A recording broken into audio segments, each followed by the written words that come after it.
Ned Weeks desperately tries to take action against a deadly new disease affecting the gay community. You are all going to infect each other. But the government and the medical community remain silent. You guys are overreacting. We need your help. Push the mask! So he decides to shout louder, threatening to alienate everyone close to him. Nobody gives a Now we're dying! In The Normal Heart. Hi, I'm Kevin, and I'm here with Aaron and Zorianna. We're here to discuss HBO's The Normal Heart. We've all just seen it. Aaron, what'd you think? I was definitely affected by this movie. I can't say that I enjoyed it because it felt heavy-handed at times, and I understand that this is not light subject material, that all of this stuff did happen, but there came a point where the film became repetitive, and I kept seeing the same angry monologues and people dying over and over again. I think there's no denying the historical significance of this play/film in the AIDS history, and it does play a very important role in showing us the evolution of where it started and where it went and how it continued on. But at one point, Jim Parsons' character says literally bereavement overload. But I think there's two things going on here. One is that is what happened, and there was bereavement overload, and I think you need to feel that in order to really understand how horrific, not the AIDS crisis was, but how it got to the point where nobody was helping anybody. So without that, it's gonna lessen the impact. It's kind of like saying, you know, you're gonna go see 12 Years a Slave, but like, don't show me as many of the whippings. You have to see it to really feel what happened. Yeah, it's the same thing with 12 Years a Slave or even Schindler's List, which I love. You know, like, these are all really horrific movies about terrible things that have happened in history, and the whole point of this movie is to not forget it. But at what cost? Like, why do we have to keep seeing it over and over again? Isn't there essentially a point where we've seen it enough, we get it, we remember it? No, because younger guys today, especially gay guys, they don't pay attention to HIV anymore. And they don't know the history of what people fought to get to the point where it's not a death sentence anymore. It was, what, 20-something years ago when it was killing people. For people that came out at that time, myself included, you know, having that stigma in the gay community affected everybody's coming out process. So you felt ashamed to even do that because as soon as you do, people are like, oh, you're gonna die.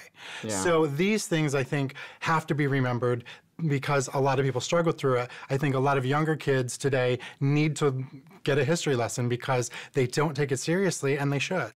We've been waiting for 14 months to see the mayor. It's taken us a year to get this meeting with you. You're an hour and a half late. Have you told the mayor there's an epidemic going on? Says who? The government. Which government? What, our government? An epidemic. The Centers for Disease Control declared it 17 months ago. You can't not know this. Could you please reduce your level of hysteria? Certainly. I loved the lovemaking scene between Mark Ruffalo and Matthew Bomer. It was so beautiful. When Matt Bomer cried, yes, when that tear just shed, I just thought it was one of the most beautiful lovemaking scenes, gay or straight or whatever, that I have seen on film/television. It was so beautiful, so tasteful, and you could really feel the love. Yeah. Gorgeous. All of the men in these roles are pretty spectacular. Yeah. Mark Ruffalo, I think, deserves props because so convincing, and you know, at first, everyone was so flamboyant. I was like, what? I know that all gay men are not like this. And Mark Ruffalo's character of Ned was different. He wasn't always flamboyant. I mean, you know, sometimes he said things, you know, like he said honey. And Matt Bomer wasn't either. So what did you think of Julia Roberts? Thankfully, Julia Roberts was really good in this. She disappeared into the role. The role is a very strange, cold, unlikable role. But it's like that in the play. She never smiles. No. Dr. Bruckner, no one with half a brain gets involved with gay politics. There's no room for criticism. What's your criticism? I hate that we play victim when many of us, most of us, don't have to. Then you're exactly what's needed now. Maybe they're just waiting for someone to lead them. I don't want to lead them. What exactly are you trying to get me to do? Tell gay men to stop having sex. I'm not a big fan of Ryan Murphy in general as a director. So I was nervous going into this because it is an important play. It's a beloved play. So I thought, oh, he's going to screw it up. And he didn't. There were some missteps for sure. But I appreciated that he kind of let the actors, like you said, he let the actors just act. He got out of their way. He got out of his own way. I loved David France's documentary, which was nominated for an Oscar, called How to Survive a Plague, which Larry Kramer is in.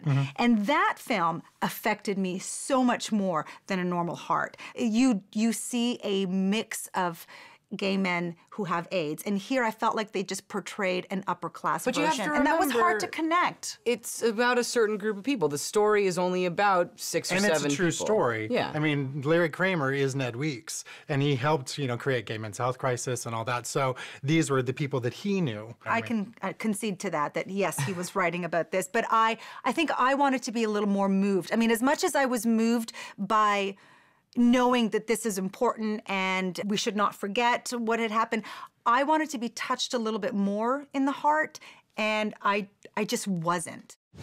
I was deeply affected by this film, but there came a point where I got the message and the movie just kept going, so I'm gonna say stream it. There's no denying that The Normal Heart was made with care and passion, but I have to admit that once it was over, I felt a lot of relief. So for me, it's a stream it. I understand why this might not seem like it's for everybody, but it's an important piece of history. It's really well told, so I'm going to tell people to see it. Alrighty, our vote's set up to 2 full tickets, and that's a stream it for The Normal Heart. Cheers. Cheers. To The Normal Heart. I concur.